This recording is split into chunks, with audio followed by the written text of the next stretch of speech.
The woman screamed, and the sound was swallowed by the roar of traffic beneath the abandoned bridge. Her hands clawed at the rusted railing as her knees gave way. Blood stained the cracked concrete. Her breath came in sharp, broken gasps. The baby kicked, hard, too hard. Cars flew past above her inches away, horns blaring, lives rushing forward, unaware that one life was slipping away right there. She collapsed, shaking, whispering for help no one could hear. Then from the shadows under the bridge, a boy dropped his sack of trash. He looked up and ran. If he had looked away for just 1 second, this story would never be told.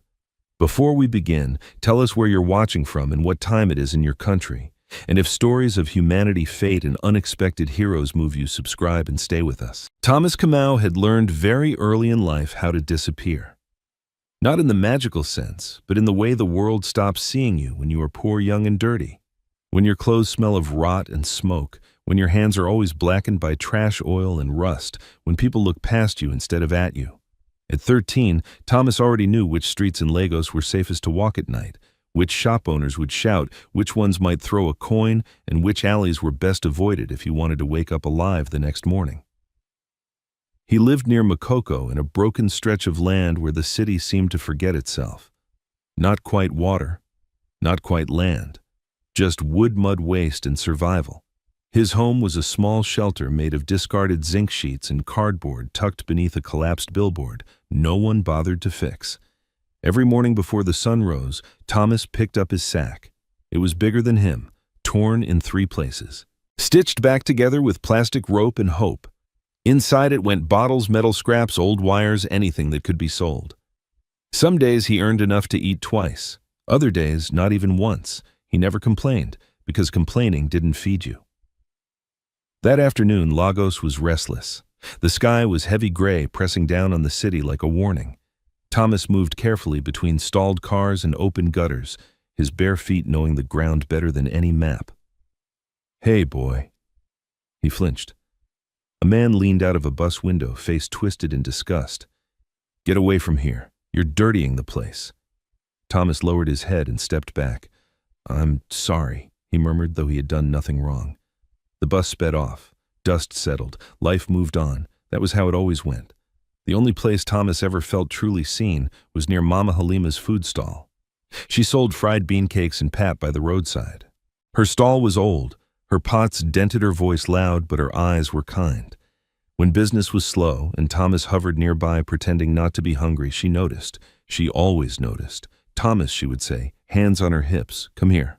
"I'm not begging," he'd reply quickly. She'd snort. "Who said you are? Sit, eat. Tomorrow is not promised." That sentence stayed with him. Tomorrow is not promised. Mama Halima once asked him where his parents were.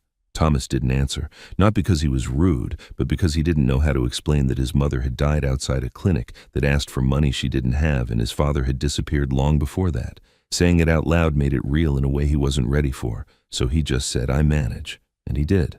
By late afternoon, Thomas's sack was half full. His shoulders ached, his stomach burned with hunger. He decided to head toward the highway bridge, a risky place, but the metal scraps there were good. That was when he heard it. A sound that didn't belong. Not a car. Not shouting. Not the usual chaos of Lagos. A scream. Sharp. Broken. Desperate. Thomas froze. People screamed all the time in the city. Anger, fear, pain. But this was different. This scream wasn't loud. It was strained, like it was being crushed by something heavier. He followed it. Under the abandoned bridge, shadows clung to the concrete like oil stains. That was where he saw her. The woman. She was older than him, obviously, but not old. Her clothes were clean but rumpled, like someone who had been walking too long. One hand clutched her stomach. The other scraped uselessly against the railing as her body shook. Blood darkened the ground beneath her. Thomas's heart slammed into his ribs. "No, no, no," he whispered. For a moment, instinct screamed at him to run.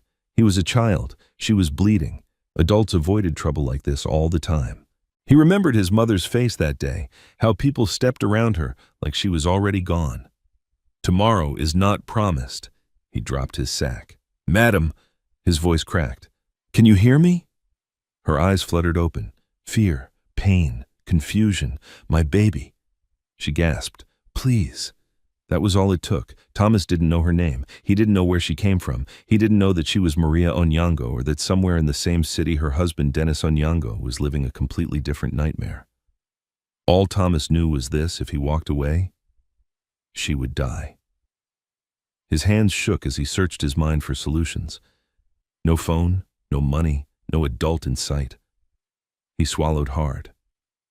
"Okay," he said, trying to sound braver than he felt. "Okay, I'm here." She cried out again, louder this time. Cars roared above them. The world kept moving. Thomas pushed against her shoulder, careful but firm. "We need to get help. Hospital." She shook her head weakly. "I can't." "You can," he said, surprising himself. "You have to." It wasn't wisdom, it was desperation. With effort that felt impossible, Thomas dragged an old wheelbarrow closer, something he'd scavenged weeks earlier. He helped her sit, apologizing every time she winced. "I'm sorry. I'm sorry," he kept saying. Her fingers clutched his wrist. "Don't leave. I won't," he promised, and he meant it. As he pushed the wheelbarrow toward the road, rain began to fall, soft at first, then harder. The city blurred. His arms screamed in protest. His feet slipped. People stared. Some laughed. Some looked away. No one helped.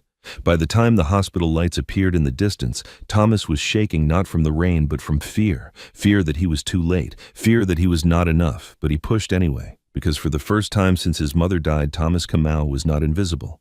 He was needed. Maria Onyango had never imagined that pain could sound like silence. Not the loud, dramatic kind people talk about, but the kind that steals your breath, locks your jaw, and makes the world narrow until there is nothing left but the weight in your body and the fear in your chest. She had been strong all her life, strong enough to walk into rooms full of powerful men and make them listen, strong enough to smile through pressure, expectations, and endless responsibility, strong enough to carry a child at her age without complaint. But this pain was different. It had started earlier that day, soft at first, like a warning knock she tried to ignore. She had been sitting in the back seat of a car she asked to stop too soon. The driver looked confused. Lagos traffic stretched endlessly ahead. Maria told him she needed air. Just air. "I'll walk," she said, forcing a calm smile. "I'm not far." She didn't tell him she felt dizzy, or that her lower back burned, or that the baby had been restless all morning, shifting in a way that made her uneasy. She didn't want panic. Maria Onyango hated panic. She adjusted her scarf, stepped out, and let the car disappear into traffic. For the first few minutes, walking helped. She focused on her breathing. In, out, one step at a time. The city moved around her, loud and uncaring, exactly as it always did. No one recognized her, and that was intentional. She had left the house without security, without a driver, without calling her husband. Not because Dennis Onyango was careless, but because she needed to feel normal. Just once. She had grown tired of being watched, of being asked if she was okay every 5 minutes, of living inside safety like a cage made of gold. So she walked. Until the second wave hit. It came suddenly, a sharp tearing pressure that bent her forward and pulled a cry from her throat before she could stop it. She grabbed the nearest railing, heart racing. "No, not now," she whispered. A woman passed by, looked at her briefly, looked away. A man slowed his steps, then continued walking. Maria tried to straighten, tried to tell herself it was nothing, false labor maybe, stress. She had read enough to know the body could play tricks. But deep down, she knew. Something was wrong. She felt warmth between her legs and her breath hitched. Fear, real fear, rushed through her veins, cold and paralyzing. Her phone was in her bag. Her fingers fumbled, missed, fumbled again. Another contraction hit stronger this time, and her knees buckled. She dropped to the concrete beneath the abandoned bridge, the world spinning. "Help," she whispered. Her voice was swallowed by engines and horns. She thought of Dennis then, not the powerful man the world knew, but the husband who kissed her forehead every morning. The one who talked to her belly at night when he thought she was asleep. The man who promised he would always protect her. "I'm sorry," she whispered. Not sure why, her vision blurred. She pressed both hands to her stomach, feeling the baby move frantic and strong. "Please," she begged quietly, "just a little longer." That was when she heard footsteps running toward her. At first, she thought she was imagining it. Then, a shadow fell across her face. "Madam." The voice was young, too young. She forced her eyes open and saw him, a boy, barely a teenager soaked by rain, his face etched with terror and determination. For a moment she was confused. Of all the people in the city, why him? He looked fragile, thin, like life had already taken too much from him. "I'm here," he said as if sensing her fear. Don't worry. The words were absurd, almost cruel, but the way he said them, soft, earnest, made something inside her loosen. "I can't feel my legs," she gasped. "Yes, you can," he replied, though his hands trembled as he reached for her. "We just need to move." She wanted to laugh, or cry, or scream at him to run away and save himself, but when another wave of pain crashed through her, she clutched his wrist instinctively. "Please," she said, her voice breaking. "My baby." His jaw tightened. "Okay," he said again. "Okay." She watched him struggle physically and emotionally to do something far bigger than himself. Watched him drag a battered wheelbarrow closer. Watched him flinch every time she cried out. "I'm sorry," she whispered over and over. "No," he said. "You didn't do anything." That sentence hit her harder than the pain. In all her years surrounded by wealth and power, very few people had said something so simple, and meant it. As he pushed her toward the road, Maria's strength faded. Her body was doing something she could no longer control. She focused on staying conscious, on breathing, on not slipping into darkness. Rain fell harder now, streaking her vision. Her thoughts became disjointed.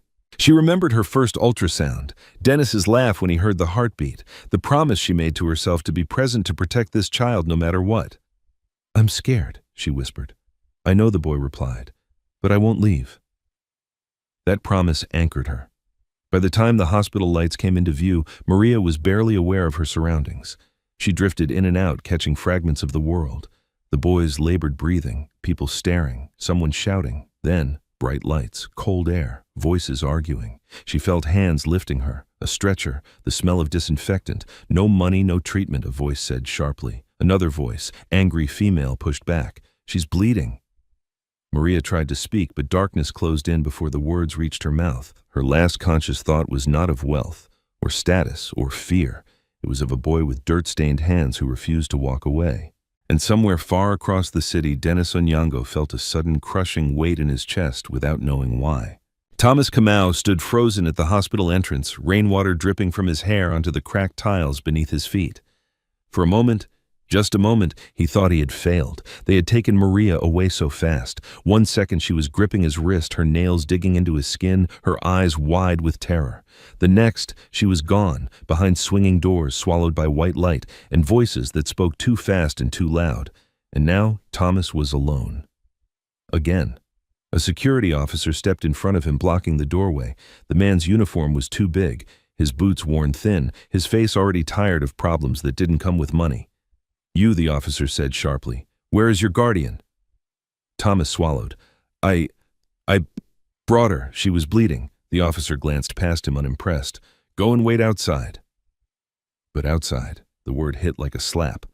Thomas took a step back automatically. His feet moved even as his heart protested. He ended up sitting on the wet concrete just beyond the hospital doors, his knees drawn to his chest, his arms wrapped tightly around himself. The rain had slowed, but the cold hadn't. Inside, the hospital buzzed with life stretchers rolling, nurses calling out names, monitors beeping. Outside, time stretched painfully thin. Thomas stared at his hands. They were still smeared with blood. Not a lot, just enough. His chest tightened. He remembered another hospital, another entrance, another day when his mother had been lying on the ground breathing shallow, her eyes searching his face. He remembered the man at the desk shaking his head. No deposit, no admission. He remembered holding her hand until it went cold. Thomas squeezed his eyes shut. "No," he whispered. Not again. Minutes passed, or hours, he wasn't sure. Every time the doors opened, his heart leaped. Every time they closed again, it sank deeper. A nurse finally noticed him. She was middle-aged, her face lined not with bitterness, but with exhaustion. Her name tag read, Grace Akinyi. She slowed when she saw the boy sitting there soaked and shaking, staring at the doors like his life depended on them. Because it did. "Hey," she said softly. "Are you okay?" Thomas looked up, startled. He nodded quickly, then shook his head. "I brought her," he said. "The pregnant woman. She was under the bridge." Grace's eyes sharpened. "That was you?" He nodded again. "You're brave," she said without thinking. The word caught him off guard. Brave wasn't a word people used for boys like him. Is she alive?" he asked, his voice barely audible. Grace hesitated. "Just a fraction. She lost a lot of blood," she said carefully. "The doctors are doing everything they can." Thomas's breath stuttered. "Can I see her?" Grace glanced toward the doors, then back at him. "Not right now." He nodded, understanding without understanding at all. She handed him a small towel. "Dry yourself. You're freezing." "Thank you," he whispered. She walked away, but she looked back once, just once. Inside the emergency room, Maria Onyango lay on a narrow bed, her body trembling as waves of pain tore through her. Her consciousness flickered like a failing bulb. She heard voices, felt hands pressing, lifting, injecting. The smell of antiseptic burned her nose. "She's hypotensive. Get fluids in. We're losing the heartbeat. Wait there." The baby's heartbeat echoed faintly through the room. Fast, uneven. Maria tried to focus on it. "Stay with me," she pleaded silently. Somewhere in the chaos, a nurse brushed her hair back gently. "You're safe," Grace said, though her own heart was pounding. "You're in the hospital." Maria's lips moved. "The boy—" "He's outside," Grace replied. "He didn't leave." Tears leaked from the corners of Maria's eyes. Of course he didn't. Dr. Joseph Mwangi stepped forward, his face serious but steady. "We need to prepare for an emergency procedure. If we wait too long, we risk losing both." Maria heard the words and understood them clearly. Both. Her hand flew instinctively to her belly. "Save my baby," she said hoarsely. "Please." Dr. Mwangi met her gaze. "We're going to try to save you both." Outside, Thomas paced, back and forth, back and forth. The sack of trash he had dropped earlier still lay where it fell forgotten. The wheelbarrow was gone. His world had narrowed to a single set of doors and what lay beyond them. A man in a crisp suit hurried past, barking orders into his phone. A woman cried loudly as her relative was wheeled out, covered by a sheet. A child laughed somewhere down the hall. Life and death moved side by side. Thomas sank back onto the floor, pressing his forehead into his palms. "If she dies," he whispered to no one, "it will be my fault." The thought clawed at him. Maybe he should have moved faster. Maybe he should have shouted louder. Maybe he should have forced someone to help. A shadow fell across him. It was the same security officer as before. "You can't sleep here," the man said, not unkindly this time. "Hospital rules." Thomas looked up, eyes red. "I'm not sleeping." The man sighed, then surprised Thomas by lowering his voice. "That woman, she's fighting." Thomas's chest tightened. "Really?" The officer nodded once. "Go sit over there. At least you'll be out of the rain." It wasn't much, but it was something. As Thomas moved to the bench, his legs shaking, a sudden commotion erupted inside the hospital. Doctors rushed past. A stretcher rolled quickly down the hall. Thomas stood instinctively. "Is that her?" he asked, panic rising. Grace reappeared, her face tense but focused. "They're taking her to surgery." Thomas grabbed her sleeve without thinking. "She's going to live, right?" Grace didn't pull away. "We're doing everything we can," she said honestly. That honesty terrified him more than a lie ever could. Hours passed, the rain stopped, night deepened, and far away in a quiet, guarded house surrounded by walls and cameras, Dennis Onyango stared at his phone for the 10th time in 5 minutes. No answer. He tried again. Still nothing. A cold knot twisted in his stomach. Maria never ignored his calls. Never. He stood abruptly. "Get the driver," he told his assistant. Now. Something was wrong. Back at Unity Hope General Hospital, a small boy waited unknowingly, standing at the center of a storm far bigger than he could imagine. And inside the operating room, Maria Onyango fought for her life. The night stretched on like a wound that refused to close. Thomas Kamau sat on the metal bench near the emergency ward, his feet dangling above the floor. The lights buzzed overhead, flickering now and then as if even electricity was tired of staying awake. Nurses passed by without looking at him. Doctors rushed through with purpose carved into their faces. Somewhere down the corridor, a woman cried out in grief and then went quiet. Thomas tried not to listen. He folded his hands together to stop them from shaking. Every few minutes he stood up and walked toward the double doors of the operating room, then stopped himself. He knew better than to cross that line. He had learned early that hospitals had invisible borders, places where boys like him were not allowed. Still, his eyes stayed locked on those doors. Inside, Maria Onyango drifted between sharp pain and deep darkness. Her body felt heavy as though she were sinking underwater.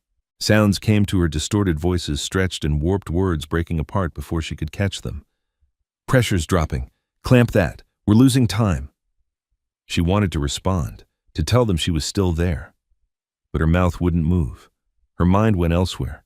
She remembered the first time she met Dennis. It had been at a charity conference of all places. He had been late, flustered, his tie slightly crooked. Not the image of a billionaire the magazines loved to sell. They talked for hours. About Africa. About responsibility. About children who never got a fair start. You can measure a society, Dennis had said that night, by how it treats the ones with nothing. She had believed him. Now, as pain tore through her again, Maria wondered if that belief would cost her everything. Stay with us, someone said firmly. Maria, stay with us. She latched onto the sound of her name. Outside, Thomas's stomach growled loudly. He hadn't eaten since the previous morning. The thought surprised him. Hunger usually screamed at him every hour. Tonight it was quiet, like it knew there were bigger things happening. He leaned his head against the wall and closed his eyes. Images crowded his mind. His mother coughing, her hand weak in his, the nurse who wouldn't meet his eyes, the long walk back home alone. Thomas opened his eyes quickly. No, he whispered. Not her, not the baby. A pair of polished shoes stopped in front of him. Thomas looked up, startled. The man wearing them didn't belong here. His suit was tailored, his watch expensive, his presence commanding even in a place full of urgency and fear. Two other men stood behind him, scanning the room like predators. Thomas shrank instinctively. Excuse me, the man said to a nurse nearby. I'm looking for a woman brought in earlier tonight, pregnant, bleeding. Maria Onyango. The nurse stiffened. Are you family? I'm her husband. The word landed like thunder. Thomas's breath caught. Husband. The man turned his eyes, sweeping the waiting area, and stopped on Thomas. For a brief moment, their gazes locked. Dennis Onyango didn't see a hero. He saw a dirty, exhausted boy sitting alone. And Thomas didn't see a billionaire. He saw a man who looked like he might fall apart at any second. That boy, Grace said quietly as she approached, her voice low. He's the one who brought her here. Dennis turned back sharply. What Grace gestured toward Thomas. He found her under the bridge. Got her here before she collapsed. Dennis stared at Thomas as if seeing him for the first time. Slowly he walked over. Thomas stood up immediately, panic rising in his chest. He wiped his hands on his shorts, smearing dirt instead of removing it. I didn't steal anything, he said quickly. I just helped her. I swear. Dennis frowned. No, that's not... He stopped himself. Took a breath. What's your name? He asked more gently. Thomas, the boy replied. Thomas Kamau. Dennis nodded once. Thank you. The words sounded heavy, serious. Thomas wasn't sure how to respond. People rarely thanked him. They told him to leave, to disappear, to move on. You saved my wife, Dennis continued, his voice tight. And my child. Thomas swallowed. She's okay. Dennis looked past him toward the operating room. I don't know yet. The honesty chilled them both. Minutes later, a doctor emerged. Dr. Joseph Mwangi removed his gloves. Slowly, exhaustion etched into every line of his face. The hallway seemed to hold its breath. Dennis stepped forward. Dr. Mwangi met his eyes. She's stable for now. Thomas sagged with relief, his knees nearly giving way. But the doctor continued. The next few hours are critical. We stopped the bleeding. The baby is alive. Weak but alive. Dennis closed his eyes. Can I see her? He asked. Soon, Dr. Mwangi said. Then he hesitated. There's something else. Dennis's jaw tightened. What? We took a risk admitting her without clearance, the doctor said carefully. Someone will ask questions. Dennis's eyes hardened. Let them. He turned back to Thomas. Come with me, he said. Thomas froze. Sir. You shouldn't be sitting out here, Dennis replied. You're soaked. You're hungry. Thomas hesitated. I'm fine. Dennis crouched slightly, bringing himself closer to eye level. You don't have to be fine, he said quietly. Not tonight. For the first time since he was a small child, Thomas felt something unfamiliar rise in his chest. Permission. They moved to a small side room. A nurse brought food, real food, warm rice, stew, bread. Thomas stared at it as if it might disappear. It's okay, Grace said softly. Eat. He did. Slowly at first, then faster. Tears slid down his face without his permission. I didn't mean to cry, he muttered, embarrassed. Dennis watched him, something breaking open inside his chest. Outside, the city of Lagos carried on. Cars moved, lights flashed, lives crossed paths without knowing how close they came to ending. Inside, Unity Hope General Hospital, a boy who picked trash to survive had changed the course of 3 lives without knowing it. And as Maria Onyango slept, her hand resting over her stomach, the faint, stubborn heartbeat of her child pulsed on, alive for now. Dawn crept into Unity Hope General Hospital quietly, as if afraid to disturb the fragile balance holding inside its walls. The night shift nurses moved slower now, their eyes red, their steps heavy. The sharp urgency that had filled the corridors hours earlier softened into something more cautious. Hope mixed with fear, relief tangled with exhaustion. Thomas Kamau sat on the edge of a plastic chair in the small side room Dennis Onyango had taken him to. His stomach was finally full, but his body still felt light, almost unreal, as if he might float away if he stood too quickly. He had eaten every grain of rice, every drop of stew, not because he was greedy, but because he didn't know when he would eat again. Dennis stood by the window phone pressed to his ear, his voice low but firm. "Yes, she's stable now. No, don't release anything to the press, not yet. I'll explain later." He ended the call and exhaled slowly, rubbing his face with both hands. For the first time since Thomas had met him, Dennis looked older, smaller, less like a man who commanded rooms, and more like someone who had barely outrun disaster. Dennis turned back to the boy. "You should try to sleep," he said. Thomas shook his head. "What if she wakes up?" Dennis studied him carefully. "You care a lot." Thomas looked down. "I don't want her to wake up alone." Something tightened in Dennis's chest. He nodded. "Neither do I." They sat in silence for a while. The hospital hummed around them, machines beeping faintly, footsteps echoing down long corridors, the distant cry of a newborn somewhere on another floor. Life continuing. Finally, Grace appeared in the doorway. "She's awake," she said softly. "Not fully, but she's asking for you." Dennis stood instantly. Then he paused and looked at Thomas. "She asked for the boy," Grace added gently. Thomas's eyes widened. "Me?" Grace smiled. "Yes, you." Dennis placed a hand on Thomas's shoulder. "Come." They walked down the corridor together. Thomas's feet felt heavy with every step, not from exhaustion, but from something else. Something like fear. What if she didn't remember him? What if she was angry or scared? What if she blamed him? They stopped outside Maria's room. Dennis entered first. Thomas waited. He stared at the door, suddenly aware of how dirty he still was, how his clothes hung loose on his thin frame, how out of place he looked in a hallway that smelled of disinfectant and money. Then Dennis opened the door again. "She wants to see you," he said quietly.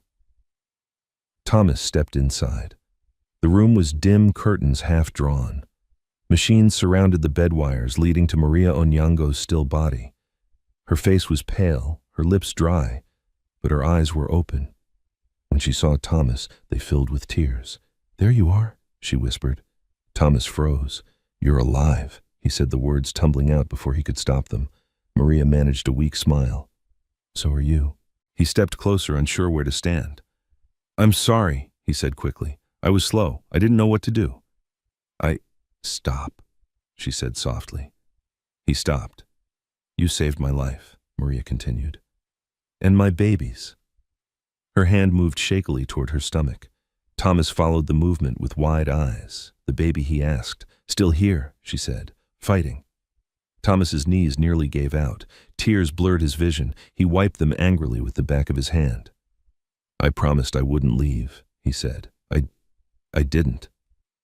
Maria reached for his hand. He hesitated, then took it. Her grip was weak but warm. "Thank you," she said. "I will never forget you." Dennis stood back, watching the exchange silently. This wasn't a transaction. There was no money here, no power, no obligation, just two human beings connected by a moment that could never be undone. Later that morning, Dr. Joseph Mwangi returned with an update. "The bleeding has stopped," he said. "The baby is stable for now. But Maria will need close monitoring." Dennis nodded. "Whatever you need." Dr. Mwangi hesitated. "There is an issue." Dennis's gaze sharpened. "What kind of issue?" "The hospital administration," the doctor said carefully. They're questioning the decision to admit her without proper documentation or payment. Dennis's jaw tightened. They want to know who authorized it? Grace added quietly. Dennis straightened. I did. The room went silent. You, Dr. Mwangi asked? Yes, Dennis replied.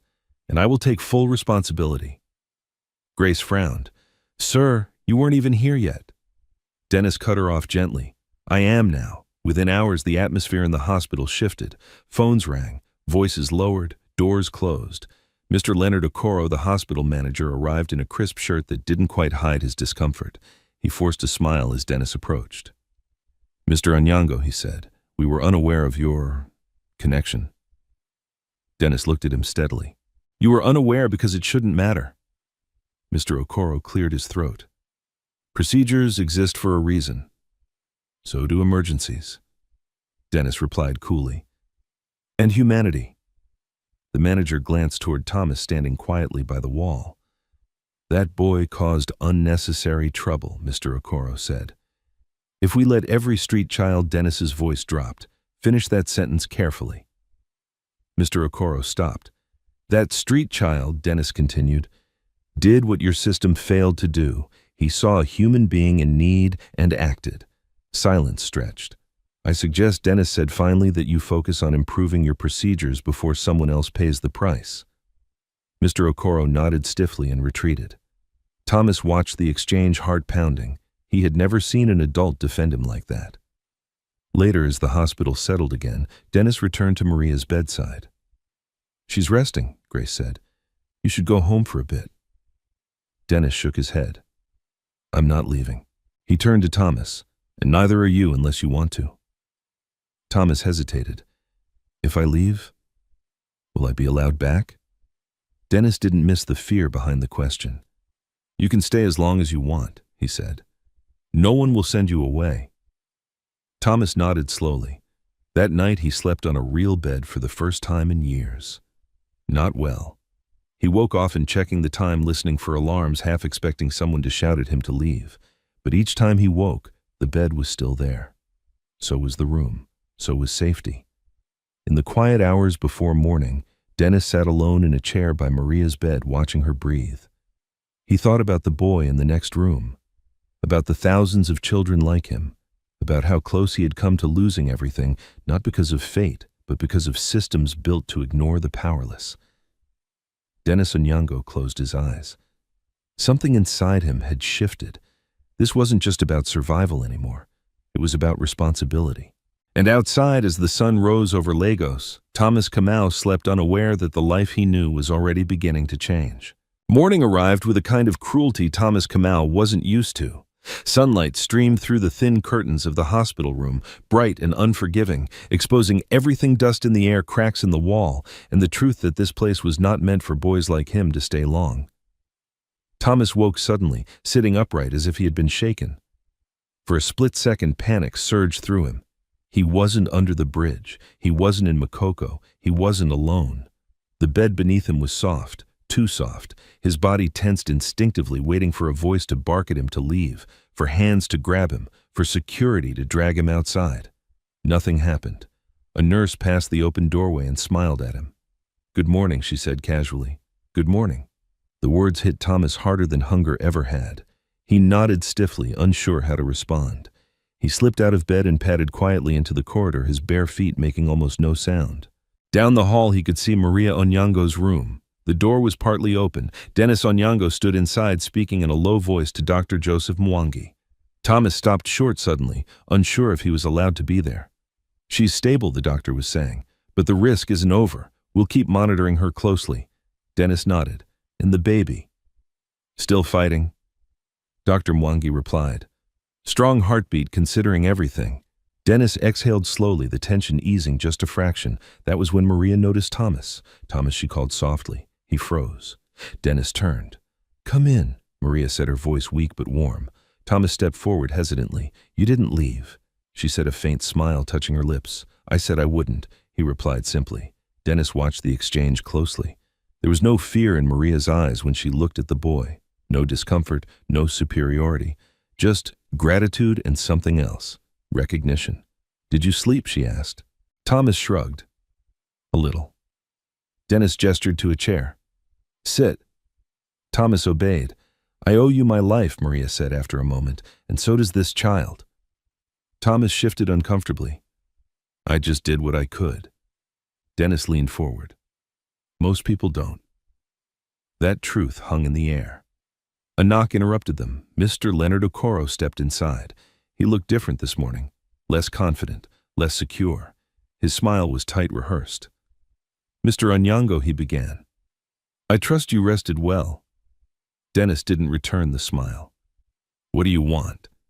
Mr. Okoro cleared his throat. There have been concerns raised about hospital protocol. Maria's expression hardened slightly. What concerns? She asked, the boy. Mr. Okoro said, glancing at Thomas. He was allowed access beyond authorized areas. Thomas's chest tightened. Dennis stood up slowly. That boy, he said calmly, saved my wife's life. Yes, but... And if your staff had followed your precious protocol, Dennis continued, she would be dead. Silence. Mr. Okoro swallowed. We must maintain standards. Dennis stepped closer. Your standards nearly killed my family. Mr. Okoro shifted his weight. Perhaps arrangements can be made. A private transfer? Discretion. Dennis's eyes narrowed. You want this to disappear? Mr. Okoro didn't deny it. No, Dennis said firmly. I want it addressed. The manager hesitated. This hospital serves many and fails many, Dennis cut in, starting with the poor.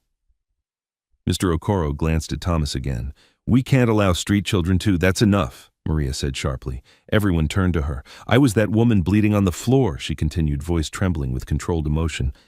And the only person who stopped was that child. She looked directly at Mr. Okoro. If you remove him, I leave, Dennis added quietly, and I take my resources with me. The threat didn't need explanation. Mr. Okoro nodded stiffly.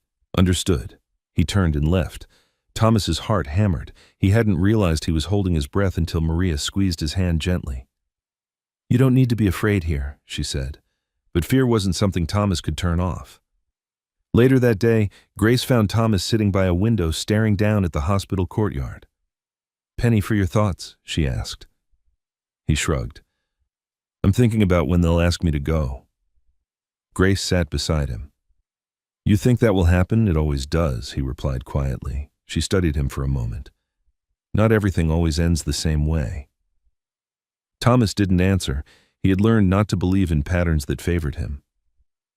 That afternoon, Dennis returned with clothes, clean clothes, shirt, trousers, shoes. He handed them to Thomas without ceremony. For you, he said. Thomas stared at them like they were dangerous. I can't take those, he said quickly.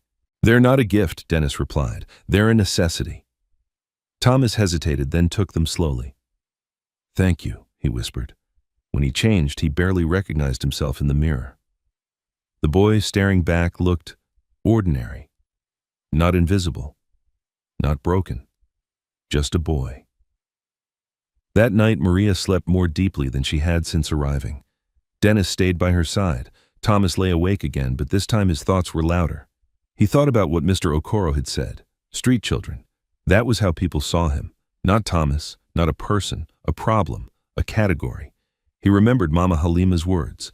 Tomorrow is not promised. He wondered what tomorrow would bring now. Would he return to the bridge, to the sack, to being unseen, or had something truly changed? The next morning, Dennis asked Thomas a question no one had ever asked him before. What do you want? Thomas blinked. Sir?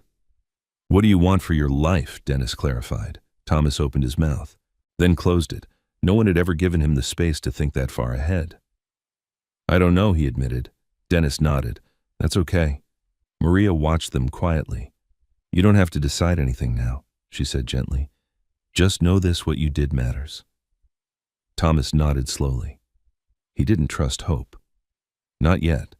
But for the first time in years, it hovered close enough to feel, and far across the city, news began to spread quietly about a pregnant woman saved against the odds, about a hospital under scrutiny, about a boy who refused to walk away.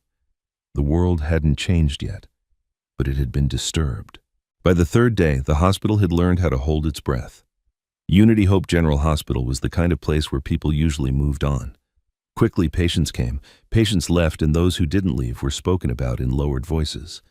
But Maria Onyango's presence changed the air. You could feel it in the way nurses stood straighter when Dennis walked by. In the way Mr. Leonard Okoro suddenly appeared busy whenever someone mentioned the emergency ward. In the way even the broken light in the corridor was fixed overnight, as if the building itself wanted to pretend it had always cared. Thomas Kamau noticed everything. He noticed how staff members who had once avoided him now greeted him with forced smiles, how a cleaner offered him water without being asked, how security didn't chase him from the bench anymore. But Thomas also noticed what didn't change. He still caught people staring at him like he was a stain that couldn't be scrubbed away. He still heard whispers. "That's the street boy, the one the billionaire brought. Imagine, if he steals something." He pretended not to hear, but the words followed him like flies. That afternoon, Grace took Thomas outside into the courtyard for fresh air. The sun was bright, the air warmer than the sterile chill inside. Thomas sat on a low wall watching birds hop across the ground. "You're quiet," Grace said. "I'm always quiet," he replied. "No," she corrected gently. "You're thinking." Thomas hesitated. "Everyone keeps saying I'm a hero." Grace nodded. "You are." He frowned. "But heroes don't sleep under bridges. Heroes don't smell like trash." Grace's expression tightened, not with anger at him, anger at the world. "Heroes," she said softly, "are people who do the right thing when no one else will. Where they sleep doesn't change that." Thomas looked away. He wanted to believe her. But belief felt dangerous, like leaning on a wall that might collapse. That night, Maria woke suddenly from a restless sleep. Pain shot through her lower abdomen, not the sharp tearing pain from before, but a deep pressure that made her gasp. She pressed a hand against her belly, listening desperately for movement. Nothing. Panic surged like fire. "Dennis," she whispered. He stirred in the chair beside her bed, waking instantly as if he had been waiting for her call. "What is it?" The baby Maria breathed. I don't feel," Dennis stood, his heart dropping. Nurse Grace rushed in, followed quickly by Dr. Joseph Mwangi. "What's happening?" Grace asked, already reaching for the monitor. Maria's eyes were wide, her voice shaking. "I don't feel the baby moving." Dr. Mwangi's face hardened with focus. "Let's check." He placed a cold gel on Maria's belly and pressed the Doppler device down gently but firmly. The room fell silent, except for the soft, static hiss. Thomas stood in the doorway, drawn by the commotion. He froze when he saw Maria's face. It was the same fear he had seen under the bridge, the same look of someone about to lose everything. The Doppler hissed. No heartbeat. Maria's breath caught. "No," she whispered. Dennis's hands clenched into fists. Dr. Mwangi adjusted the device, pressed again, moved slightly. The hiss continued. Maria began to shake. Tears spilled down her cheeks. I can't. She choked. Dennis bent over her, gripping her hand tightly. "Maria, look at me. Look at me." She couldn't. Her eyes stared at the ceiling as if she were already watching her world collapse. Thomas's stomach dropped. He remembered this kind of silence, the kind that comes before people start crying, before adults start saying I'm sorry, before life changes forever. Grace spoke quickly. "Doctor, maybe reposition." Dr. Mwangi tried again. Still nothing. A tense minute passed, then another. Maria's sob became a broken sound. Dennis's jaw trembled. He looked at the doctor not as a billionaire, not as a powerful man, but as a husband, begging for his family. Dr. Mwangi's voice was low. "Sometimes the baby shifts." "Check again," Dennis demanded, his voice cracking. Dr. Mwangi nodded, swallowing. He moved the Doppler to another spot slightly higher. The hiss. Maria's eyes squeezed shut.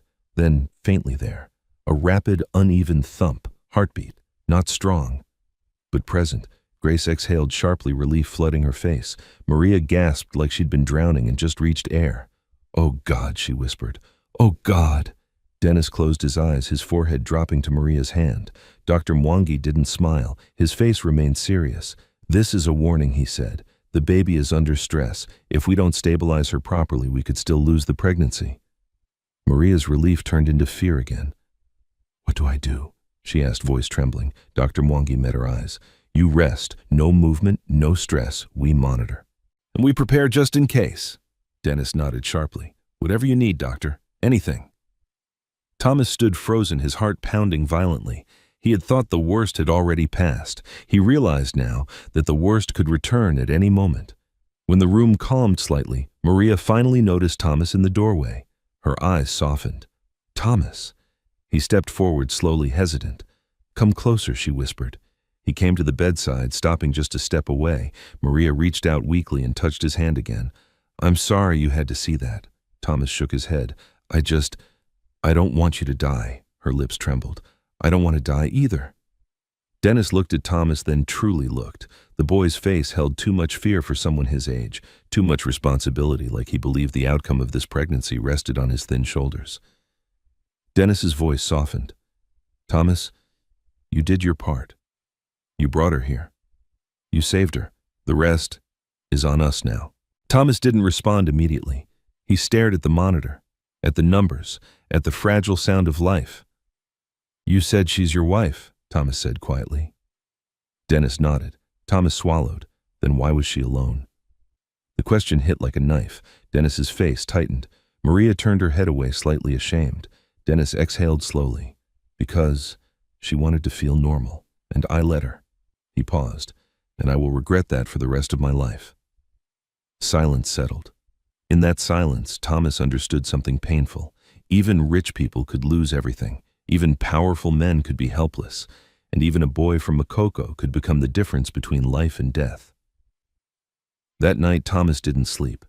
He sat in the hallway outside Maria's room, knees pulled up, watching the door like it was a sacred place. Grace approached quietly and crouched beside him. "You should rest," she whispered. Thomas shook his head. "What if the heartbeat stops again?" Grace's eyes softened. "Then we'll fight again."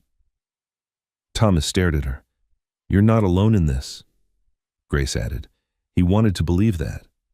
But he had been alone for so long that even kindness felt unfamiliar, like wearing shoes that didn't quite fit.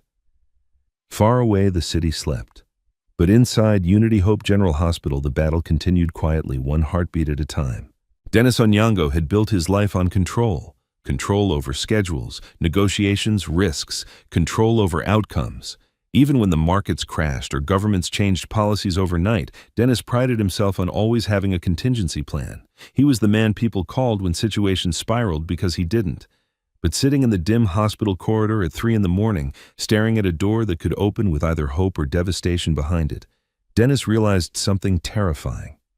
There were no contingencies for this. The night Maria's condition wavered, he didn't leave the hospital once. He ignored calls from board members, silenced his phone when reporters began sniffing around, and waved off security who suggested he rest. "Not until she's safe," he said. Safe. The word felt fragile now, conditional. He stood near the window overlooking the city. Lagos glowed below millions of lights, millions of lives moving forward without knowing how close one woman and one unborn child had come to slipping through the cracks. Dennis pressed his forehead to the glass. This wasn't supposed to happen. He had done everything right, or so he thought. The best doctors, the safest cars, the most secure home, the finest prenatal care money could buy. And yet Maria had nearly died on cold concrete under an abandoned bridge. Alone, because of one decision. One moment where he had allowed normal to override caution. The guilt hit him in waves. He turned and saw Thomas sitting against the wall across the corridor, knees drawn up, eyes fixed on Maria's door. The boy hadn't moved for hours. Dennis approached quietly and sat beside him. "You should sleep," Dennis said. Thomas shook his head. "What if they need help?" Dennis studied the boy's face, thin, tense, older than it should be. There was no childish impatience in him, no distraction. Just vigilance. "They have doctors," Dennis said gently. "They don't need you to save anyone else tonight." Thomas hesitated. "They needed me before." The truth of that settled heavily between them. Dennis nodded slowly. "You're right." They sat in silence for a while. Finally, Dennis spoke again. "Do you know what my biggest fear is?" Thomas glanced at him, surprised. "No." That one day, Dennis continued, "I'll look back and realize I had the power to change something and chose not to." Thomas frowned slightly. "Why wouldn't you change it?" Dennis smiled sadly. "Because power makes you think the world will wait for you." Thomas thought about that. "The world doesn't wait," he said quietly. Dennis looked at him sharply. "You learned that early." Thomas nodded. "If you're hungry and you wait, you starve." The simplicity of the statement struck Dennis harder than any accusation. Inside Maria's room, the machines hummed steadily. Grace adjusted the IV and checked the monitor again. The heartbeat was still there, uneven. For fragile but present. Maria's eyes fluttered open. "Dennis," she whispered. He was at her side instantly. "I'm here." She swallowed with effort. Did something happen?" "No," he said quickly. "You're okay. The baby's okay." She studied his face, searching for truth. "You're lying," she said softly. Dennis closed his eyes for a moment, then nodded. "It's not perfect. But we're fighting." Maria turned her gaze toward the doorway. "Where's Thomas?" she asked. Dennis glanced back. "Outside. He hasn't left." A faint smile touched her lips. "He reminds me of my brother." Dennis blinked. "You never told me you had a brother." "I don't," Maria said. "Not anymore." She took a shallow breath. "He died when we were young because no one helped fast enough." Dennis's chest tightened. "I see him in Thomas," she continued. "That same look. Like he's already accepted that the world won't protect him." Dennis reached for her hand. "This world failed him." Maria squeezed back weakly. "Then maybe we shouldn't." The words echoed in Dennis's mind long after Maria drifted back to sleep. Later that morning, Dennis stepped out into the corridor and made a call. "Get me everything," he said into the phone. "Hospital funding reports, emergency admission statistics, patient rejection numbers. I want data, names, dates." He paused, listening. "Yes," he added, "specifically Unity Hope General Hospital." Thomas watched him from across the hallway. "Are you angry?" Thomas asked when Dennis ended the call. Dennis considered the question. "Yes," Thomas nodded. "Anger makes people do things." Dennis looked down at him. "Sometimes good things, sometimes terrible ones." By midday, rumors had spread through the hospital like a quiet fire. Mr. Leonard Okoro walked faster, spoke less, avoided eye contact. Doctors whispered. Nurses straightened files that hadn't been touched in years. The building felt like it was bracing itself. Grace found Thomas later sitting alone again. "Come with me," she said. Where Thomas asked warily, "Somewhere important." She led him to a small office where Dr. Mwangi and two other doctors were gathered around a table stacked with charts. "This is Thomas," Grace said. "The boy I told you about." Dr. Mwangi nodded solemnly. "We wanted to thank you." Thomas shifted uncomfortably. "I didn't do anything special." Dr. Mwangi leaned forward. "You did what our system often fails to do." He slid a document across the table. "This," he said, "is a report. It documents what happened that night, the refusal, the delay, the intervention." Thomas stared at the paper. "Why are you showing me this?" "Because your name is on it," Grace said gently. Thomas's eyes widened. "My name?" "Yes," Dr. Mwangi replied, "as the first responder. The words felt too big. "What does it mean?" Thomas asked. "It means," Dr. Mwangi said carefully, "that what you did is now part of the record. It can't be erased." Thomas didn't know whether to feel proud or afraid. "What if I get in trouble?" he asked quietly. Grace shook her head. "You won't." She didn't say why, but Thomas could guess. That evening, Dennis returned to Maria's room with a familiar heaviness in his steps. "Dennis," Maria murmured, "you're thinking too loud again." He smiled faintly. "You always know." "Tell me," she said. He took a breath. "I'm not letting this go." Her eyes sharpened. "Good. I don't want donations," he continued, "or headlines. I want change." Maria nodded slowly. "Then start with the boy."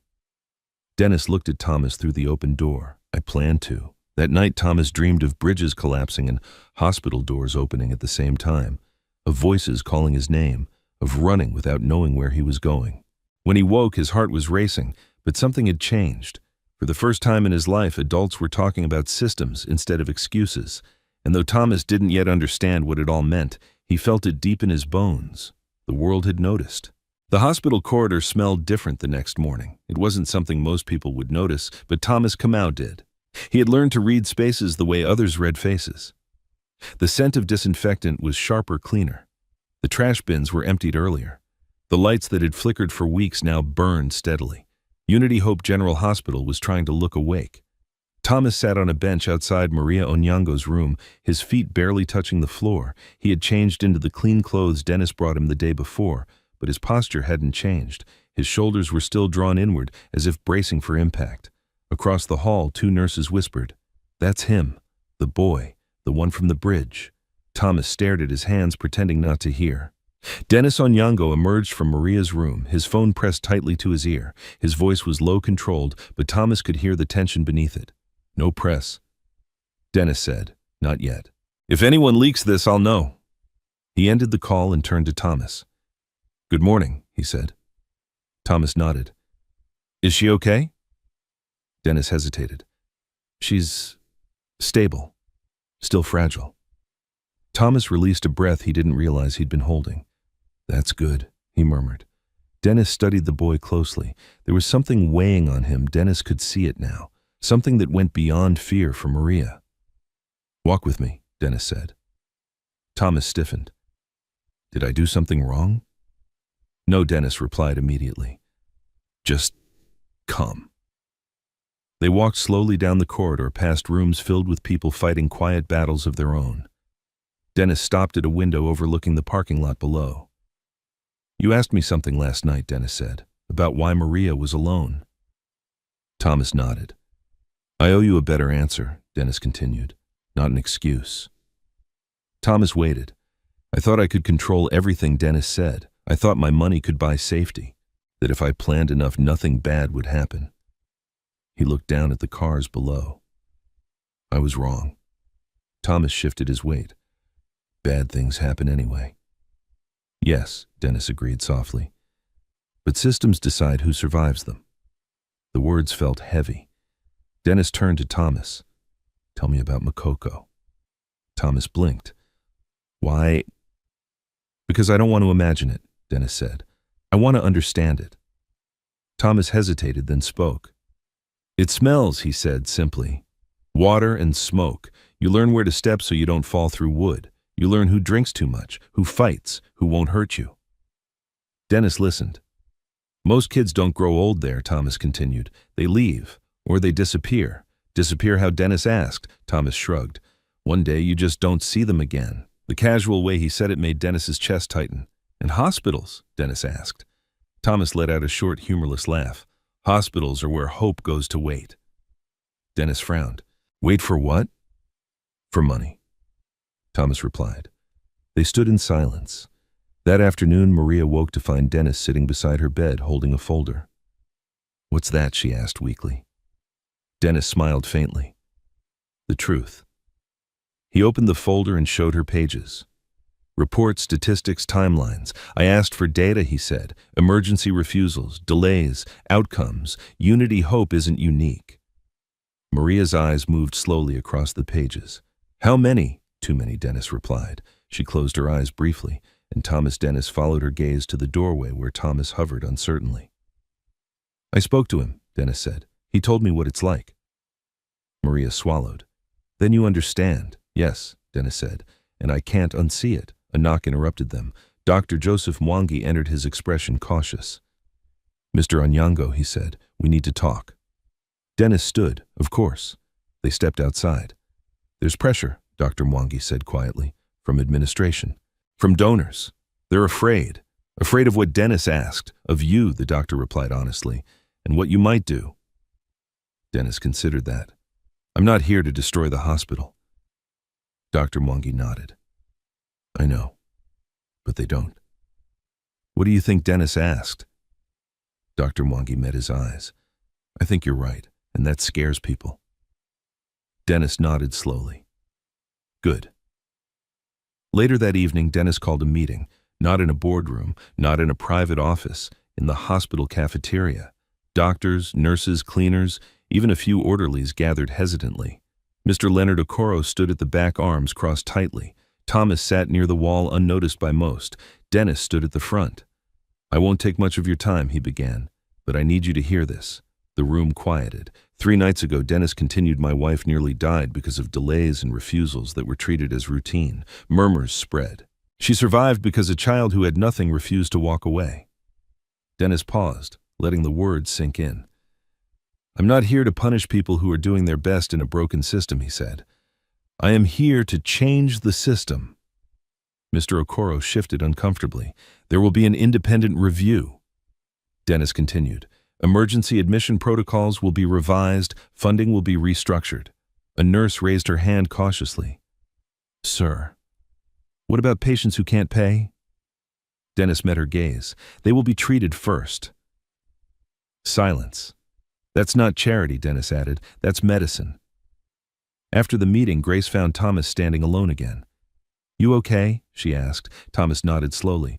People were listening. Grace smiled. Yes, they were. Thomas hesitated. "Is it because he's rich?" Grace thought about it. Partly, she admitted, but mostly because he's angry. Thomas considered that. Anger can be useful. Grace laughed softly. "You're wiser than you know." That night, Maria asked Dennis to bring Thomas into her room again. "You changed something today," she said to Dennis. He shook his head. "He did." Maria looked at Thomas. "You didn't just save me," she said. "You exposed something." Thomas looked overwhelmed. "I didn't mean to." "I know," she said gently. "That's why it matters." Thomas stared at the floor. "What happens to me now?" The question landed quietly, but it carried years of uncertainty. Dennis answered without hesitation. "You won't disappear," he said. Thomas looked up, startled. "Not anymore," Dennis added. Outside, the city lights flickered on as night fell again, but this time something felt different inside Unity Hope General Hospital. The doors still opened and closed, but they didn't close the same way. Thomas Kamal learned quickly that being seen was not the same as being safe. After the meeting in the cafeteria, after the whispers turned into cautious nods, after the hospital doors began opening more easily for people without money, something else followed him through the corridors. Attention. It clung to him like dust. People looked at him longer now, some with curiosity, some with suspicion, some with admiration that felt uncomfortable, heavy like a coat that didn't belong to him. Thomas didn't know what to do with it. He preferred corners, shadows, places where expectations didn't reach. That morning he slipped out of Maria Onyango's ward and wandered toward the far end of the hospital, where the walls were older and the paint peeled in quiet resignation. He sat on the floor near a stairwell, knees pulled to his chest, listening to distant footsteps echo. He was there when he heard the voices.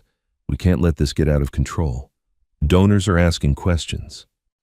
That boy is becoming a problem." Thomas's stomach tightened. He leaned closer to the wall, heart pounding. The voices belonged to two men, one sharp and anxious, the other low and irritated. Mr. Leonard Okoro's voice cut through clearly. "This is a hospital, not a shelter," he said.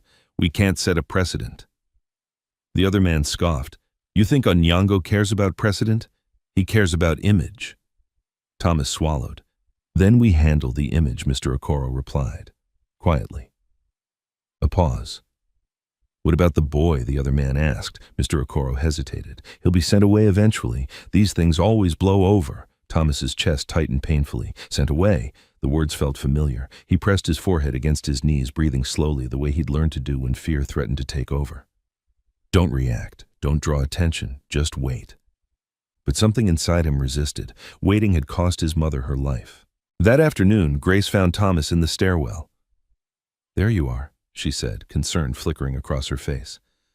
"I've been looking for you." "I'm not lost," Thomas replied quietly. She sat beside him. "I know. But you don't have to disappear." He didn't answer. Grace studied him. "What happened?" Thomas hesitated, then told her what he'd heard. Her expression hardened. "They're afraid," she said. "Of me?" Thomas asked. "Of change," Grace replied, "and of losing control." Thomas frowned. "I don't want trouble." Grace smiled sadly. "Trouble doesn't always wait for permission." Later that evening, Dennis Onyango returned from a series of calls with government officials and health advisors. His face was tight, his shoulders tense. Maria noticed immediately. "Something's wrong," she said. Dennis sat beside her bed. "Resistance." She nodded slowly. "Of course. They're not pushing back openly." Dennis continued. "They're hoping time will fix it." Maria looked toward the doorway, and Thomas Dennis followed her gaze. "That's what worries me." As if summoned by the thought, Thomas appeared hesitantly at the door. Dennis beckoned him in. "Sit," Dennis said gently. Thomas obeyed. Dennis studied him for a moment. "Has anyone bothered you?" Thomas shook his head too quickly. Dennis noticed. "You don't have to protect anyone here," he said quietly. "Not anymore." Thomas's voice was small. "I don't want to be sent away." The words landed heavily. Maria closed her eyes briefly. Dennis leaned forward. "No one is sending you away." Thomas didn't look convinced. "People always say that," he murmured. Dennis nodded. "Then let me say something different." He took a breath. You don't belong to the streets, Thomas. Thomas's jaw tightened. The streets belong to me. Dennis shook his head gently. They taught you how to survive. That doesn't mean they get to decide your future. Thomas looked away. Maria spoke softly. Thomas, do you know why you stayed that night? He shrugged. Because she was bleeding. No, Maria said. Because you believed her life mattered. Thomas didn't respond. And that belief, Maria continued, is dangerous to systems that survive on indifference. Dennis nodded. Which means they'll try to test it. That night the test came. A security officer stopped Thomas near the ward. Hey, the man said gruffly. You can't sleep here. Thomas's heart jumped. I wasn't rules. The officer interrupted. Visitors leave after hours. Thomas glanced toward Maria's room. I was told I could stay, he said quietly. The officer hesitated. Not my call. Before Thomas could respond, Dennis appeared.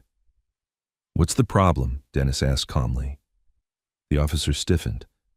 Sir, hospital policy. Policy doesn't override my permission. Dennis replied evenly. He stays. The officer nodded quickly and left.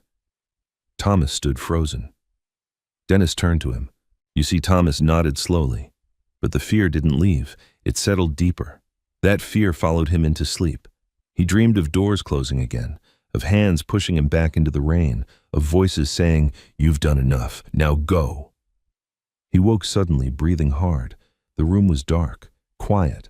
For a moment panic surged until he heard a soft voice. Thomas Maria was awake, her eyes watching him gently. I'm sorry, he whispered. I didn't mean to wake you. You didn't, she said. I couldn't sleep.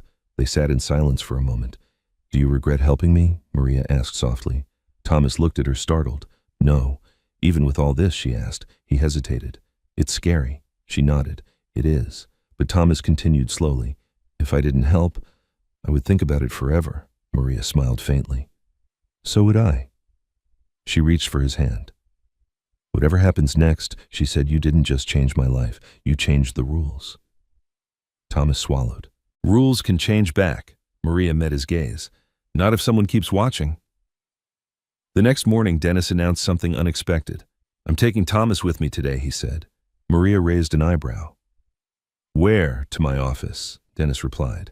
He deserves to see what his actions reached. Thomas's eyes widened. Me, Dennis nodded. You. Grace smiled from the doorway. Looks like someone's going to see another side of Lagos. Thomas felt something unfamiliar flutter in his chest. Not hope, not yet, but curiosity. As they prepared to leave the hospital for the first time together, Thomas glanced back at the corridor where everything had changed. The place that tried to push him out. The place that couldn't ignore him anymore. He didn't know what waited outside. But for the first time, he wasn't being escorted away. He was being invited in. The ride out of Unity Hope General Hospital felt unreal to Thomas Kamau. He sat in the back seat of Dennis Onyango's car, his hands folded tightly in his lap, afraid to touch anything. The leather smelled clean, too clean, and the windows were tinted just enough to soften the glare of Lagos outside. Traffic roared past them, familiar and loud, yet somehow distant, as if he were watching the city through glass for the first time. Dennis sat in the front, silent, focused. The driver didn't speak. Thomas kept expecting someone to tell him this was a mistake. No one did. As the car crossed from the crowded hospital district into the business quarter, Thomas's eyes widened. Tall buildings rose like giants of glass and steel. Security guards waved the car through gates without question. The streets were cleaner here, quieter, as if poverty had been politely asked to wait somewhere else. Is this your work? Thomas asked finally, his voice barely above a whisper. Dennis glanced at him in the mirror. Yes. The car pulled into an underground garage and stopped. Dennis stepped out first, then opened the door for Thomas. You don't have to be nervous, Dennis said. Just walk. Thomas nodded, though his legs felt stiff. They entered a building so bright it almost hurt his eyes. People in suits moved briskly, phones pressed to ears, conversations floating past like fragments of another language. Some glanced at Thomas surprised. Others didn't notice him at all. He didn't know which felt worse. Dennis led him into a private office high above the city. Floor-to-ceiling windows revealed Lagos stretching endlessly in every direction. Thomas stood still, overwhelmed. This is where decisions are made, Dennis said quietly. Thomas swallowed. About money? Yes, Dennis replied. And about people. Thomas looked down at the streets far below. They don't look real from up here. Dennis nodded. That's the danger. He motioned Thomas toward a chair and sat across from him. I brought you here because I want you to understand something, Dennis said. What happened to Maria was not an accident. It was the result of choices made far away from the people they affect. Thomas listened carefully.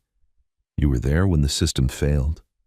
Dennis continued. Most people never see that moment. They see reports, numbers, not blood on concrete.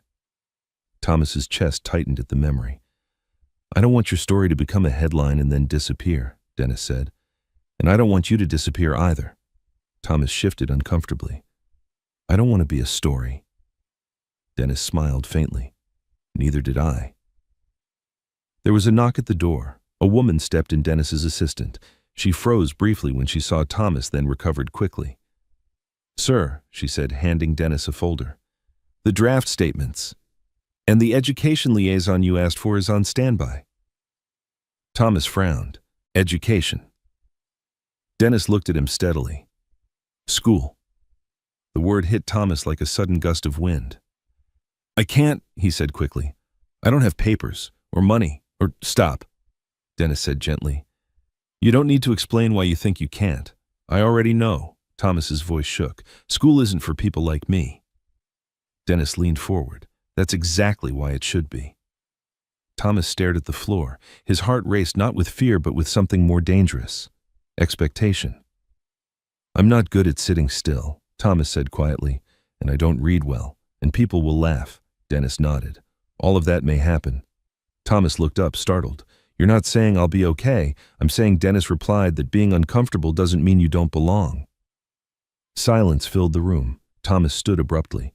I don't want to be a project. Dennis stood too. Neither do I.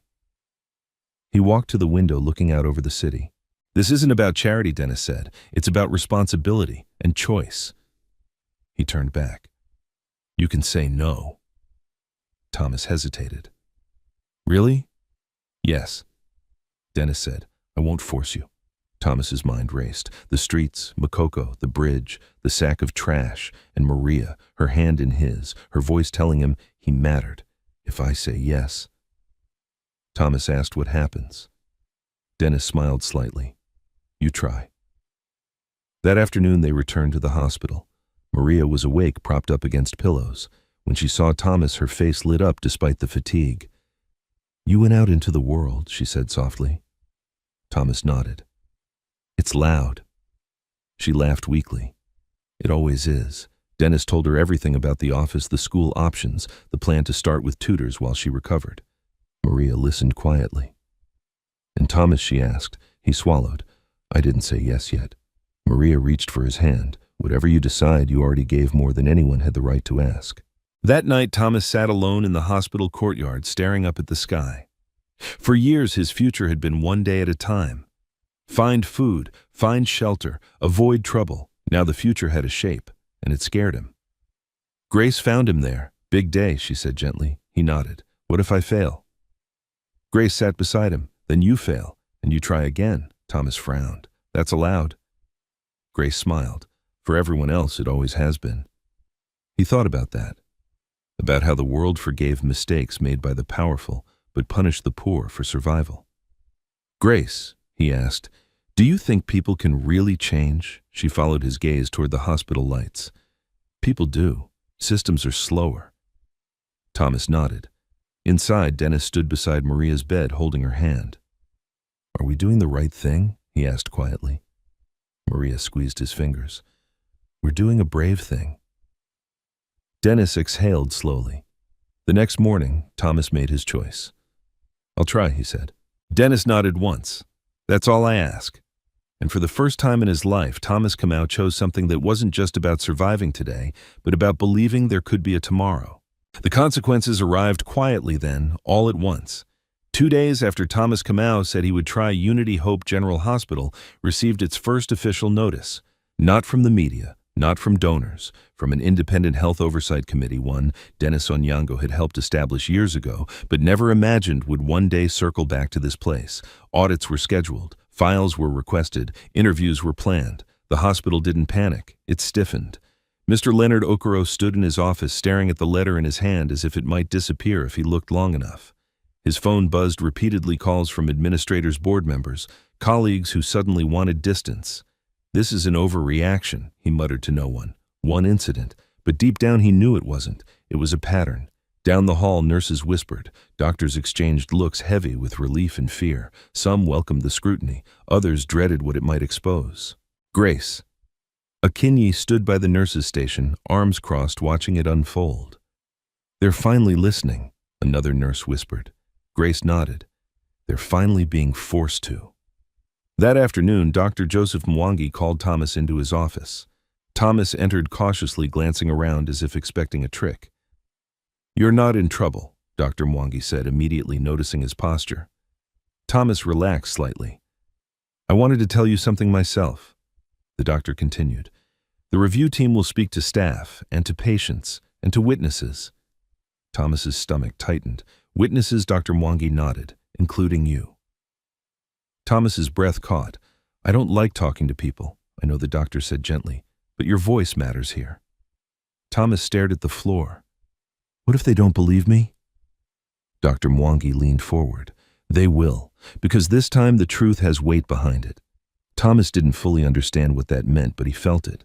Later that evening, Dennis and Maria sat together quietly, watching Thomas pace the room. "He's scared," Maria said softly. Dennis nodded. "He's been scared his whole life."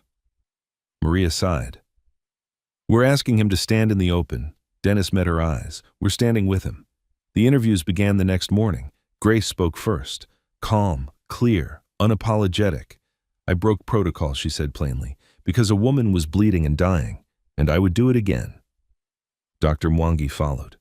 "We are trained to heal," he said, "not to calculate survival based on income." Some staff avoided the process entirely. Others came forward with stories long buried. Patients turned away delays that became deaths, decisions made to protect budgets instead of people. Thomas sat in a small room with 2 committee members, his feet swinging above the floor. "Tell us what you saw," one of them said, gently. Thomas took a breath. He told them about the bridge, the blood, the way people passed by, the doors that almost didn't open. He told them about his mother. His voice shook, but it didn't break. When it was over, one of the committee members leaned back, eyes moist. "Thank you," she said. "You were very brave." Thomas shrugged. "I was just there," the words echoed. "Just there." Sometimes that was enough. By the end of the week, the findings were undeniable. Emergency admission policies were revised immediately. A new protocol mandated treatment before payment in life-threatening cases. Funding was redirected. Training programs were updated. Mr. Leonard Okoro was asked to step down pending further review. He packed his office in silence, avoiding the eyes of staff he once commanded. As he passed Thomas in the corridor, their eyes met briefly. Mr. Okoro looked away first. That same day, Maria Onyango was cleared to move to a private recovery wing. The baby's heartbeat had strengthened, still fragile, but steadier now. When Grace delivered the news, Thomas smiled for the first time without hesitation. "That's good," he said simply. Dennis watched him closely. "You did this," Dennis said. Thomas shook his head. "I didn't make the rules." Dennis smiled. "You made them visible." The school arrangements moved quickly after that, not because of favors, but because doors opened when people paid attention. Thomas met with a teacher who spoke to him like he mattered. He took placement tests without pressure. Tutors were arranged not to fix him, but to meet him where he was. Still, doubt followed him like a shadow. One evening, he found Maria alone, gazing out the window. "What if I mess up?" Thomas asked quietly. Maria turned toward him. "Then you mess up." He frowned. "That's it." She smiled. "That's it. You're allowed." Thomas thought about all the times mistakes had cost him food, shelter, safety. "This world feels softer," he said slowly. Maria nodded. "Only because you're being held." That night, Dennis made a public announcement, not a press conference, a statement. He spoke about systems, about responsibility, about a boy who reminded him what mattered. He didn't name Thomas, but everyone knew. Messages flooded in support, praise, criticism. Some called it virtue signaling, others called it overdue. Dennis ignored them all. His focus stayed on one thing: Follow through. A week later, Thomas left the hospital, not escorted out, but walked out. Grace hugged him tightly. "You come back and visit," she said. "I will," Thomas promised. Dr. Mwangi shook his hand. "You changed more than you know." Thomas nodded, unsure what to say. As they stepped into the sunlight, Thomas paused. The city looked the same, but he wasn't. The sack was gone. The bridge was behind him. And though fear still whispered in his ear, it no longer controlled his steps. Dennis placed a hand on his shoulder. "Ready?" he asked. Thomas took a deep breath. "No," he said honestly. Then he lifted his chin. "But I'm going anyway." The first day of school did not feel like a miracle. It felt like fear. Thomas Kamau stood at the gate of a modest private school on the edge of Lagos, his backpack hanging stiffly from his shoulders, his palms damp with sweat. The building wasn't grand. The walls were chipped in places. Children's voices spilled into the courtyard, laughter, shouting the careless confidence of those who had never had to earn their place just to exist. Thomas took a step forward, then stopped. For years, the rules of his life had been simple. Don't draw attention, don't trust promises, don't stay long enough to be pushed away. School broke all three rules at once. Dennis Onyango stood a few steps behind him, deliberately quiet. "You don't have to go in today," Dennis said gently. "We can take it slow." Thomas swallowed. "If I don't go in now, I won't come back." Dennis nodded. "Then go in." Thomas did. The gate creaked behind him like a door closing on an old life. Inside, everything felt too clean, too orderly. Children wore uniforms that fit properly. Teachers spoke calmly. No one shouted at him to move away. No one checked his pockets. Still, he kept his head down. In class, he sat at the back. When the teacher asked him to introduce himself, his throat closed. "My name is Thomas," he said quietly. "I'm new," that was all. A few children stared. One whispered something. Thomas's muscles tensed, waiting for laughter that never came. The teacher smiled. "Welcome, Thomas." Just like that. The lessons were hard, not because he couldn't understand, but because his mind was used to watching for danger, not letters on a page. Numbers blurred when his stomach tightened. Words felt heavy in his mouth when asked to read aloud. At break time, he stood alone by a wall. A boy approached him cautiously. "Do you play football?" Thomas shrugged. "Sometimes." The boy smiled. "We need one more." Thomas hesitated, then followed. He wasn't good. He tripped. He missed passes. He expected ridicule. Instead, someone laughed not at him, but with him. The sound startled him more than cruelty ever had. That evening, Thomas returned to the Onyango residence, a place that still felt unreal. The house was large, but quiet. Not the loud luxury he had imagined wealth would bring. Maria Onyango rested on a couch near the window, a blanket over her legs, her hand instinctively resting on her stomach. "How was it?" she asked softly. Thomas thought for a moment. "Tiring," Maria smiled. "That's honest." Dennis watched closely as Thomas described the day, not with excitement but with precision. What he struggled with, what confused him, what surprised him. "You didn't disappear?" Dennis said when Thomas finished. Thomas nodded. "I thought about it. But you didn't," Dennis repeated. "No," Thomas agreed. "I stayed." Days turned into weeks. The routine settled in school in the morning, tutoring in the afternoon, quiet dinners where no one forced conversation. Thomas learned that he didn't have to perform gratitude to earn his place. No one reminded him of what he'd been given. No one threatened to take it back. That scared him more than instability ever had.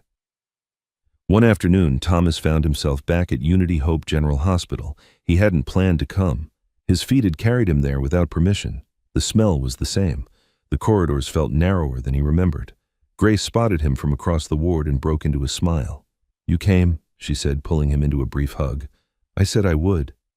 Thomas replied. She studied him. "You look taller." He frowned. "I don't think I am." "You are," she said. "In ways that matter." He visited Maria next. She was stronger now. Sitting up, color returned to her face. When she saw him, her eyes filled with tears she didn't hide. "My brave boy," she said. Thomas shifted uncomfortably. "I'm not brave." She shook her head. "You were afraid and you stayed. That's courage." He sat beside her bed, staring at the monitor with the steady heartbeat. "Do you ever think about that night?" he asked quietly. Maria nodded. "Every day." "So do I," Thomas said. She reached for his hand. "Does it still hurt?" He considered the question. Not the same way. That night Thomas dreamed again, but this time the bridge didn't collapse. He was standing on it, watching the city below, not falling, not running, just standing. The next morning brought news. The baby would arrive early. The doctors were cautious, but hopeful. Maria was prepared. Dennis was calm in the way people become when panic has already burned through them. Thomas sat in the waiting room again. Different bench, same doors. This time he didn't feel like the outcome depended on him. That felt like relief and loss. Hours passed, then a cry cut through the corridor, sharp, alive. A nurse emerged, smiling. "It's a girl." Dennis closed his eyes, emotion breaking through at last. Maria slept exhausted but smiling, their daughter wrapped in white, breathing softly. When Thomas was allowed in, he stood back, unsure where he fit in this moment. Maria noticed. "Come closer," she said. He did. She shifted the baby slightly. "Thomas," she said, "meet Hope." The name landed gently. Hope opened her eyes briefly, unfocused, then closed them again. Thomas stared, overwhelmed by the quiet weight of her existence. "She's small," he said. "She's strong," Maria replied. "Like you." Thomas shook his head. "She won't have to be." Maria smiled. "That's the point." In the weeks that followed, life continued. Thomas returned to school. He struggled and improved. He failed a test and learned he wouldn't be punished for it. He laughed more. He flinched less. One evening, Dennis sat with him on the terrace. "There's something I want to ask you," Dennis said. Thomas nodded. "There's a foundation being formed," Dennis continued, "focused on emergency care and street outreach, training first responders, supporting children who wait too long for help." Thomas listened. "I want it named after the idea you carried," Dennis said. "Not after me." Thomas frowned. "Why?" "Because people listen to power," Dennis replied. "But they remember truth." Thomas thought about the bridge, the hospital doors, the bench. What would it be called, he asked. Dennis smiled. "The Thomas Kamau Initiative." Thomas's breath caught. "I didn't ask for that." Dennis nodded. "I know. That's why it matters." Thomas looked out at the city lights blinking on as night fell. "I don't want people to think I'm special," he said. Dennis followed his gaze. "Then we'll make it about what anyone can do if they choose not to look away." Thomas nodded slowly. For the first time, the future didn't feel like a threat. It felt open. The first time Thomas Kamau returned to the bridge, it was by choice. The morning air was cooler than he remembered. Traffic still thundered overhead, impatient and loud, but the place no longer felt like a mouth waiting to swallow him whole. The concrete was the same. The rusted railings were the same. The stains on the ground had long been washed away by rain and time. But Thomas was not the same. He stood quietly, hands in his pockets, school uniform, neatly pressed shoes, clean, but worn enough to remember where they came from. He wasn't there to relive the night Maria Onyango collapsed. He wasn't there to prove anything. He was there to close a door that had stayed open too long in his mind. Dennis Onyango watched from a respectful distance, saying nothing. He had learned when to speak and when silence was the greater gift. "You don't have to stay long," Dennis said gently. Thomas nodded. "I know." He looked down at the road below, remembering the sound of Maria's breathing, broken and panicked, remembering the fear that had locked his legs in place and the decision that followed. "I thought this place owned me," Thomas said quietly, "like it decided who I was." Dennis listened. "But it didn't," Thomas continued. "It just showed me who I could be." They left without ceremony. No cameras, no speeches, just two people walking away from a place that no longer held power over either of them. Life moved forward quickly after that. The Thomas Kamau Initiative launched without fanfare by design. No grand gala, no glossy posters with Thomas's face on them.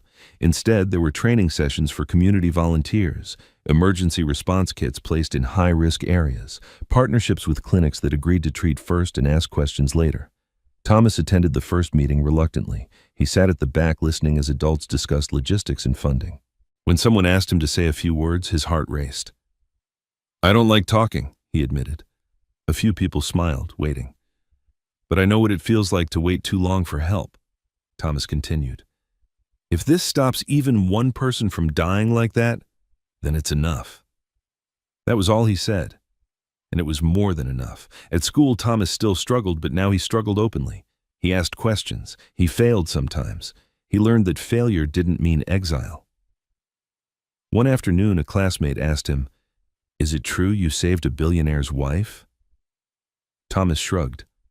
"I helped someone. That's the same thing," the boy insisted. Thomas shook his head. "It's not." At home, Maria grew stronger each day. Baby Hope thrived, small, alert, stubborn.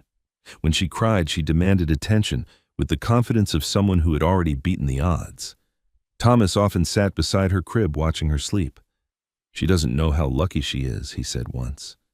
Maria smiled softly. "She will." Dennis watched those moments quietly changed in ways no business success had ever managed. He had dismantled systems before companies' contracts entire boards, but nothing compared to the quiet dismantling of his own assumptions. He no longer believed wealth was proof of virtue, or that intention was enough. Power, he learned, was only meaningful when it bent toward those without it. One evening, Thomas asked a question that surprised everyone. "Can we visit Makoko?" Dennis looked at him carefully. "Are you sure?" Thomas nodded. They should see that someone left and came back. They went together, not as saviors, not with gifts and speeches, just presence. Thomas walked the familiar paths, greeting children who stared at him in disbelief. Mama Halima dropped her ladle when she saw him. "Thomas," she breathed. He smiled shyly. "I didn't disappear." She pulled him into a fierce hug. "I knew you wouldn't." Thomas spoke to the children not about success, not about miracles, but about choices, about staying, about helping when your hands are shaking. Some listened, some laughed, some didn't believe him. That was okay. Seeds didn't sprout overnight. Months passed. The story faded from headlines as stories always do, but the changes remained. Emergency protocols held. Clinics followed through. Volunteers trained under bridges in markets near bus stops. Lives were saved quietly, exactly how Thomas preferred it. On the anniversary of the night, everything changed. The Onyango family gathered privately. No press, no ceremony. Maria held Hope in her arms. Dennis stood beside her. Thomas watched the city lights flicker on as dusk settled. "You know," Dennis said softly, "some people still say this was luck." Thomas considered that. "Luck is being there," he said. "Choice is staying." Maria smiled. "And love is remembering." Thomas looked at Hope, who gripped his finger with surprising strength. "What if I forget?" he asked. Dennis answered without hesitation. "Then we'll remind you." Thomas nodded. He had once believed the world was something that happened to him, harsh, random, unchangeable. Now he knew better. The world was made of moments, and sometimes it only took one boy, dirty, afraid, and unseen, to refuse to walk past another human being. That refusal became a line the world could not uncross. Sometimes life does not change because of power, money, or loud speeches. Sometimes it changes because one ordinary person refuses to look away. Thomas Kamau did not have education, influence, or protection. He had fear in his chest, dirt on his hands, and every reason to keep walking. Yet in the moment that mattered most, he chose compassion over self-preservation. And that choice did more than save a pregnant woman and her child. It exposed a broken system, challenged indifference, and reminded powerful people of their responsibility. This story teaches us that kindness is not small just because the person offering it is. In fact, the truest form of courage often comes from those who have the least to lose and the most to fear. Thomas didn't help because he expected a reward. He helped because he believed instinctively that another human life mattered, and that belief became the seed of change. We also learned that wealth and status do not protect us from regret, but empathy can protect us from becoming numb. Dennis and Maria Onyango had resources, yet it was a child with nothing who saved what mattered most. Real transformation began not when money entered the story, but when humility and accountability did. So here's the question for you. If you were standing there that night, would you have stopped? If this story moved you, share your thoughts in the comments. Tell us what moment touched you the most, or a time when kindness changed your life. And if you believe stories like this deserve to be told, subscribe to the channel and stay with us, because sometimes one story can change how we see the world.